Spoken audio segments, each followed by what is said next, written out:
பிதா குமாரன் பரிசுத்த ஆவியானவருக்கு மகிமை உண்டாவதாக. ஆமென். என் அன்பு சகோதர சகோதரிகளே, இந்த காலை தியான வேளையில் நாம் சிந்திக்கும்படியாக தெரிந்து கொள்ளப்பட்ட வேத பகுதி மார்க் எழுதின சுவிசேஷம் 10ஆம் அதிகாரம் வசனங்கள் 49 52 வரைக்கும். பரிசுத்த மார்க் எழுதின சுவிசேஷம் 10ஆம் அதிகாரம் 49ஆம் வசனத்திலிருந்து கடைசி வரை. இயேசு நின்று அவனை அழைத்து வர சொன்னார். அவர்கள் அந்த குருடனை அழைத்து, திடன்கொள், எழுந்திரு, உன்னை அழைக்கிறார் என்றார்.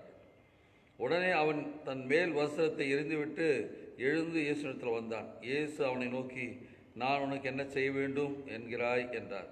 அதற்கு அந்த குருடன், ஆண்டவரே, நான் பார்வை அடைய வேண்டும் என்றான். இயேசு அவனை நோக்கி, நீ போகலாம், ஒரு விசுவாசம் உன்னை ரட்சித்தது என்றார். உடனே அவன் பார்வை அடைந்து வழியிலே இயேசுவுக்கு பின் சென்றான். என் அன்பு சகோதர சகோதரிகளே, இந்த காலை தியான வேளையில் ஆண்டவருடைய சமூகத்தில் நாம் இருக்கிறோம். தெய்வ பக்தியோடும் தெய்வ பயத்தோடும் நாம் விசுவாசத்தோடு இந்த வார்த்தையை நாம் தியானிக்கலாம். என்னோடு இணைந்து தெய்வ சமூகத்தில் காத்திருங்கள். ஆண்டவர் உங்களோடு பேசுவார். இந்த நாளுக்குரிய ஆகாரத்தை தருவார். இன்னும் ஒரு சில நாட்கள் இந்த வருடத்தை முடிக்கப் போகிறோம். ஆண்டவருடைய புது பலனோடு புதிய ஆண்டை நாம் துவங்க இருக்கிறோம். அதனால் இந்த நாள் காலை ஓலையில் ஆண்டு வார்த்தையை பிடித்து கொள்ளலாம். இன்று சிந்திக்கும்படியாக தெரிந்து கொள்ளப்பட்ட இந்த வேத பகுதியில் உங்களோடு பகிர்ந்து கொள்ள ஒரு சில காரியங்களை பகிர்ந்து கொள்ள விரும்புகிறேன். இயேசு அழைக்கிறார். 49ஆம் வசனம் சொல்வது, இயேசு நின்று அவனை அழைத்து வர சொன்னார். God calls him. God calls you also. Today God calls you. என்று உன்னை அழைக்கிறார். என் அன்பு சகோதரனே சகோதரியே, நீ யாராக இருந்தாலும், எந்த நிலையில் இருந்தாலும், எந்த சூழலில் இருந்தாலும் ஆண்டவரை நேசிக்கிறார். ஆண்டவருடைய பார்வையில் நீ விசேஷித்தமானவன். ஐயா, நான் படிக்கலை, நான் வேலை செய்யலை, எனக்கு திருமணம் ஆகலை, எனக்கு ப்ரமோஷன் இல்லை, என் வருமானம் குறைவு, நான் பெரிதாக சொல்கிற அளவுக்கு எனக்கு பேக்ரவுண்ட் இல்லை, இப்படி பல நிலைகளில் நீங்கள் இந்த ஆண்டில் கடந்து வந்திருக்கலாம், கடந்த ஆண்டுகளில் இருந்திருக்கலாம். என்று ஆண்டவர் உன்னை சந்திக்கும்படி விரும்புகிறார், என்று உன்னை அழைக்கிறார். ஆண்டவருடைய அழைப்பு. God invites you. Today you listen the word of God. ஆண்டவருடைய வார்த்தை, the voice of God comes to you directly. உனக்கு நேராக தேவனுடைய வார்த்தை வருகிறது. என் அன்பு சகோதரனே சகோதரியே, நீ இருக்கிற படிக்கிறவர்களாக இருக்கலாம், வேலை செய்கிறவர்களாக இருக்கலாம், வாழ்க்கையில் நொந்து போயிருக்கலாம், தோற்று போயிருக்கலாம், ஏமாற்றப்பட்டிருக்கலாம், வாழ்க்கையில் கண்ணீரோடும் உடைந்தோளத்தோடு நீங்கள் இருக்கலாம். எனக்கென்று யாரும் இல்லை, என்னை ஆதரிப்பதற்கு யாரும் இல்லை, நான் என்னை குறித்து சொல்லி பகிர்ந்து கொள்வதற்கு, என்னை விசாரிப்பதற்கு ஒருவரும் இல்லை என்று கலங்கிக் கொண்டிருக்கிற என் அன்பு சகோதரனே, சோர்ந்து போகாத. உனக்கு துணையாளராக இருக்க விரும்புகிற ஆண்டவர் என்று உன்னை அழைக்கிறார். உழைந்த உள்ளத்தோடு இந்த வார்த்தையை கேட்டுக்கொண்டு என் அன்பு சகோதரியே, இன்னும் எங்க அப்பா அம்மா இருக்கிறாங்க, என் உடன்பிறந்தவர்கள் இருக்காங்க, அதன் பிறகு நான் என்ன செய்ய முடியும், யார் கடைசி வரை என்னை காப்பார்கள் என்ற நிலைக்கு நீ தள்ளப்பட்டிருக்கிறாய். சோர்ந்து போகாத. உன்னோடு பயணிக்கிற, உன்னோடு இருக்க விரும்புகிற ஆண்டவராகிய இயேசு இன்றைக்கு உன்னை அழைக்கிறார். பர்த்திமேயு என்ற குருடன் எரிகோவின் வீதியில பிச்சை கேட்டுக்கொள்கிறான். பிறவி குருடன் அவன். இயேசு அந்த வழியாக வருகிறார் என்று கேள்விப்பட்ட உடனே, தாவீதின் குமாரனே எனக்கு இறங்கும், இயேசுவே தாவீதின் குமாரனே எனக்கு இறங்கும் என்று அவரை கூப்பிட்டான். எல்லாரும் அதட்டுறாங்க, சூழல் மாறுகிறது. ஆனாலும் அவன் அதை விடல மாறி இல்லை, வைராக்கியமாய் இன்னும் சத்தமாய், தாவீதின் குமாரனே எனக்கு இறங்கும் என்று சத்தமிட்டு கூப்பிட்டான். இயேசு நின்று அவனை அழைத்து வர சொன்னார். என்னை பற்றி யாருக்கும் தெரியாது, என் படிப்பு, என் வேலை, என் திறமை, யார் என்னை அழைப்பார்கள், யார் என்னை விசாரிப்பார்கள், யார் எனக்கு உதவி செய்வார்கள், நான் எல்லாராலும் கைவிடப்பட்டு இருக்கிறேன், வாழ்க்கையில் எதிர்காலமே இல்லையே, இருண்டு போச்சுன்னு சொல்லி கலங்கிக் கொண்டிருக்கிறேன் என்ற நிலைக்கு நீங்கள் தள்ளப்பட்டு இருக்கிறீர்களா? சொந்த போகாத. சூழ்நிலைகள் அப்படிதான் இருக்கும். இந்த உலகத்தின் பிரபஞ்சத்தின் லோகாதிபதி பிசாசானவன் உன்னை இருளில வைத்திருப்பான். உன் இருளான வாழ்வில் வெளிச்சத்தை கொடுக்கும்படியாய் இயேசு இந்த உலகத்தில் வந்தார் என்று வேதம் சொல்லுகிறார். ஏசியா தீர்க்கதரிசியின் புஸ்தகம் 9ஆம் அதிகாரம் 2ஆம் வசனம் சொல்லுது, இருளிலே பெரிய வெளிச்சம். மரண இருளிலே பெரிய வெளிச்சத்தை காண்பீர்கள் என்று எழுதுகிறார். யோவான் எழுதின சுவிசேஷம் 1ஆம் அதிகாரம் 4 வசனங்களை வாசித்தால் அதில் அழகா பதிவு பண்றாரு. இருளிலே பிரகாசிக்கும்படி வந்த ஒளி அவரே, இயேசு கிறிஸ்து. இருளிலே அவர் ஒளியாய் இருக்கிறார். ஆனால் இருளானது அவரை பற்றி கொள்ளவில்லை. இந்த இருளிலே இருக்கிற மக்கள், என் அன்பு சகோதரனே சகோதரியே, ஆண்டவராகிய இயேசு உனக்குள்ளே விளக்கேற்றி வைக்க விரும்புகிறார். இருளிலிருந்து உன்னை வெளிச்சத்திற்கு கொண்டு வர விரும்புகிறார். அவருடைய அழைப்பு அந்தகாரத்திலிருந்து ஆச்சரியமான ஒளி நிலத்துக்கு வரவழைக்கும்படியான ஆண்டவராகிய இயேசு உன்னை அழைக்கிறார். 1 பேதுரு 2ஆம் அதிகாரம் 9ஆம் வசனம், அந்தகாரத்திலிருந்து ஆச்சரியமான ஒளி நிலத்துக்கு வரவழைக்கிறவர் என்று எழுதுறாங்க. அந்தகாரம் ஆயிடுச்சு நினைக்கிறீங்களா? இருண்டு போச்சு நினைக்கிறீங்களா? எதிர்காலமே இல்லை என்று நினைத்துக் கொண்டிருக்கிறா? வாழ்வு இல்லை, மரணம் தான் எனக்கு முடிவு, தற்கொலைக்கு போய் கொண்டிருக்கிற என் அன்பு சகோதரியே, சோர்ந்து போகாத. ஆண்டவர் உன்னை அழைக்கிறார். இந்த இருளான வாழ்வு உனக்கு நிரந்தரமானது அல்ல. இந்த ஏமாற்றங்கள், இந்த தோல்வி, இந்த கடன் தொல்லை, இந்த வியாதி மரணத்துக்கு ஏதுவானது அல்ல. ஆண்டவர் உன்னை அழைக்கிறார். இப்படிதான் ஒரு வாலிப சகோதரன் இருந்தான் என்று வேதம் சொல்லுது. 30 வயதை கடந்து வந்தவன். அவனுடைய வாலிப வயது சிறுபிராயத்தில் அவன் வாழ்வில் நொந்து போனவன். பல ஆண்டுகளாக அடிமையாயிருந்தவன். பெற்றோரை விட்டான், உடைந்து பிறந்தவர்களை விட்டான், சொந்தத்தை விட்டான். இன்று எகிப்தில் போர்த்திபாருடைய வீட்டில் அடிமையாயிருந்தவன். ராஜ்யத்தினுடைய சிறைச்சாலையில் கைதியாயிருந்தவன். அவன் சோர்ந்து போயிருப்பான், உழைந்து போயிருப்பான். நான் உண்மையை பேசினேன், நேர்மையாய் நடந்து கொண்டேன், என் தகப்பனிடத்தில் உண்மையை நான் சொன்னேன். தவறுகளை குறித்து என் சகோதரனுடைய போக்கை நான் என் தகப்பனிடத்தில் சொல்லி அவளை விசாரிக்கும்படி செய்தேன். ஆனால் எனக்கு கிடைத்ததோ இருளான வாழ்க்கை. கிணற்றில் போட்டார்கள், கிணற்றுக்குள்ள இருந்தேன். வியாபாரிகளிடத்தில் விற்கப்பட்டேன். ஒரு ஆடு மாடு விற்கிறதை போல விற்கப்பட்டேன். ஒரு அடிமையாய் ஒரு அறியாத தேசத்தில் இருந்து சிறைச்சாலையில் இப்போது கைதியாக இருக்கிறேனே என்று கலங்கிக் கொள்கிற யோசேப்புக்கு ஒரு அழைப்பு வந்தது என்று வேதம் தெளிவாய் சொல்கிறது. ஆதியாகமத்தின் புஸ்தகம் 41ஆம் அதிகாரம் 14ஆம் வசனத்தில் பார்வோன் யோசேப்பை அழைப்பித்தான் என்று எழுதப்பட்டிருக்கிறது. பார்வோன் யோசேப்பை அழைத்தான். அவனை தீவிரமாய் காவல் கிடையிலிருந்து கொண்டு வந்தார்கள். அவன் சவரம் பண்ணி கொண்டு வேறு வஸ்திரம் தரித்து பார்வோன் இடத்தில் வந்தான். இந்த நாள் உன்னை அழைக்கின்ற நாள். எங்கே உன்னை துரத்தப்பட்டீர்களோ, எங்க அவமானப்பட்டீர்களோ, எங்க நீங்கள் புறக்கணிக்கப்பட்டீர்களோ அதே இடத்துல உனக்கு அழைப்பு வரும். சோர்ந்து போகாத. பல கம்பெனிகளுக்கு நான் விண்ணப்பித்திருக்கிறேன்.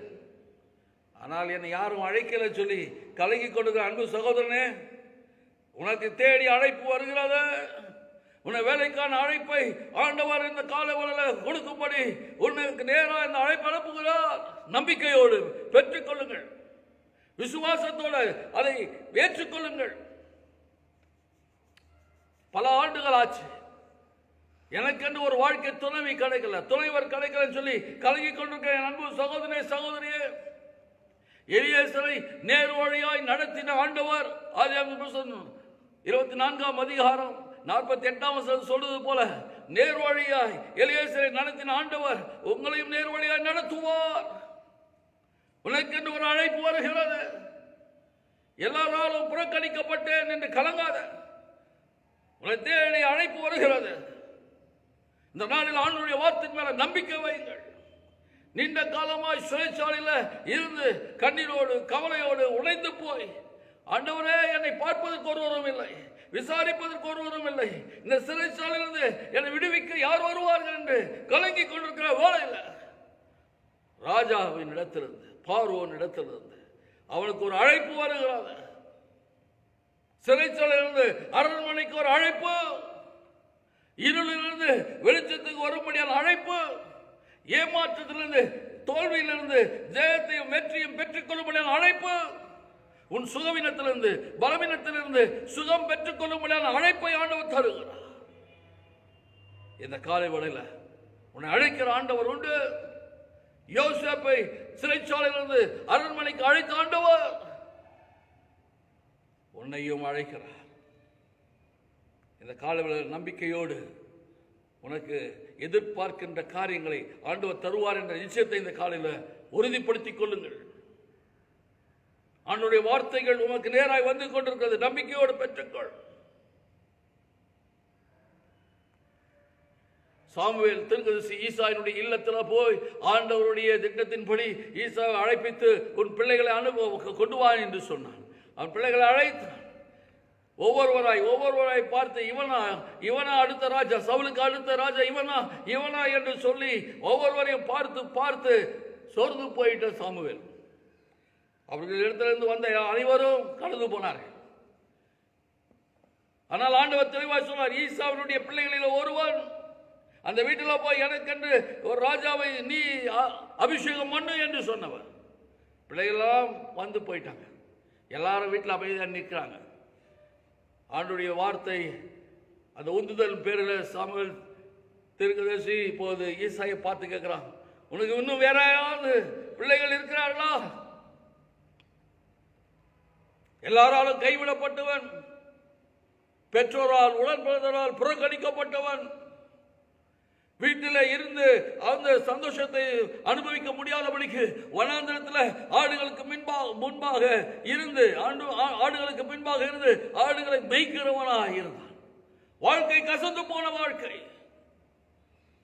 மகிழ்ச்சியற்ற வாழ்க்கை, புறக்கணிக்கப்பட்ட வாழ்க்கை. ஆனாலும் அவன் ஆண்டவரை துதித்து பாடி ஆராதித்துக் கொண்டிருக்கிறான். ஆண்டவர் அவனுடைய துதித்தலை பார்க்கிறார், ஆராதனை பார்க்கிறார், ஆண்டவரை போற்றுவதை பார்க்கிறார், புகழ்ந்து பாடுவதை பார்க்கிறார். வனாந்திரத்தில் இருக்கிறவனை இப்போது அரண்மனைக்கு அழைக்கிற ஆண்டவர். வனாந்திரமாய் போச்சு என்று சொல்லி கலங்கலாம அவன் தன் வேலையை செய்து கொண்டிருந்தான். தன் பணியில தன்னுடைய வேலையில உண்மையாய் இருந்தான், நேர்மையாக இருந்தான், உழைக்கிறவனாய் இருந்தான். உண்மையாய் உழைக்கிறவர்கள் நீசருக்கு முன்பாக நில்லாமல் அவர்கள் ராஜாக்களுக்கு முன்பாக நிற்க வைக்கிற ஆண்டவர். எதை செய்தாலும் அது மனுஷனுக்கென்று செய்யாமல் கர்த்தருக்கென்று மனப்பூர்வமாய் செய்ய வேண்டும் என்று அழைப்பை பவுலடிகளார் சபைகளுக்கு எழுதுகிறார்.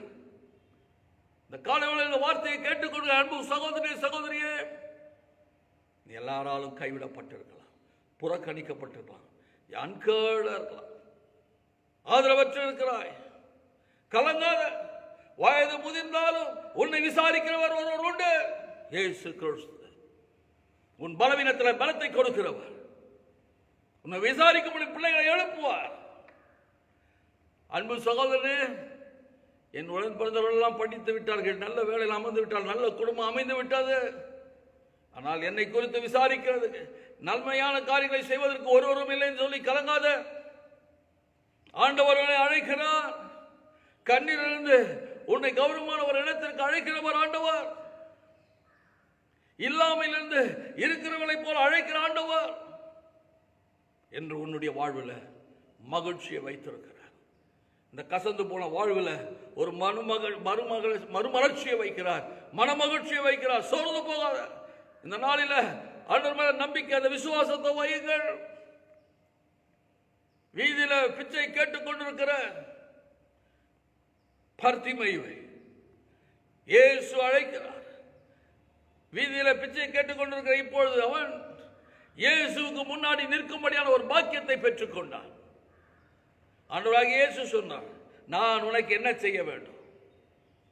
நான் பார்வை அடைய வேண்டும் என்றான். உன் விசுவாசத்தின்படி ஆக கடவுது என்றார்.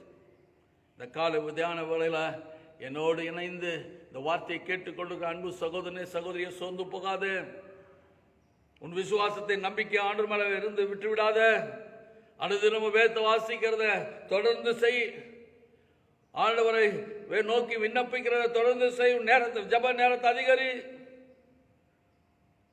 ஆண்டவருடைய பிள்ளைகளோடு இணைந்து தொழுது கொள்ள, ஆண்டவரை மையப்படுத்துகின்ற காரியங்களுக்கு உன்னை ஈடுபடுத்திக்கொள். ஒவ்வொரு நாளும் ஆண்டவரை தேடு. கர்த்தரை தேடுகிறவர்களுக்கு ஒரு நன்மையும் குறைவுபடாது என்று வேதம் சொல்லுகிறார். இந்த காலை வேளையில் உங்களுடைய வாழ்வில் ஒரு திருப்பத்தை ஆண்டவர் வைக்க விரும்புகிறார். உன்னை ஆண்டவருக்கு ஒப்பு கொடுப்பாயா? ஜெபம் செய்வோம். எங்களை நேசிக்கிறதான் அன்பின் தகப்பனே, இன்றைக்கும் உங்களுடைய அழைப்பு எங்களுக்கு நேராய் இருக்கிறது வந்தது என்பதை விசுவாசிக்கிறையா. இப்போது இருக்கிற இந்த வாழ்வு நிலையானதும் நிரந்தரமானதும் அல்ல.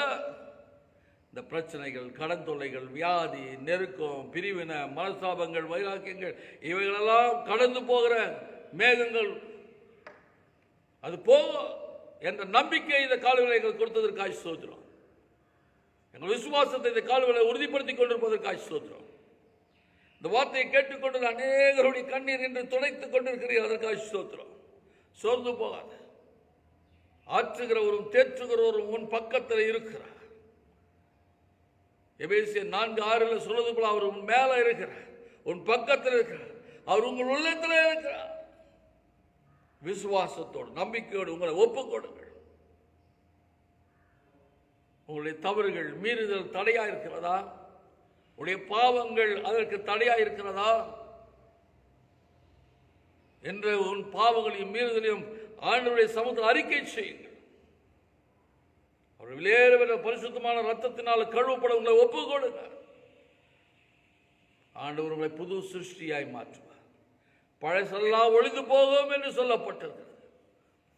2 கொரிந்தியர் 5:17 சொல்வது போல, கிறிஸ்துக்குள் வந்தா பழசெல்லாம் ஒழிந்து போகிறது, எல்லாம் புதிதாயின என்று சொல்கிறார்.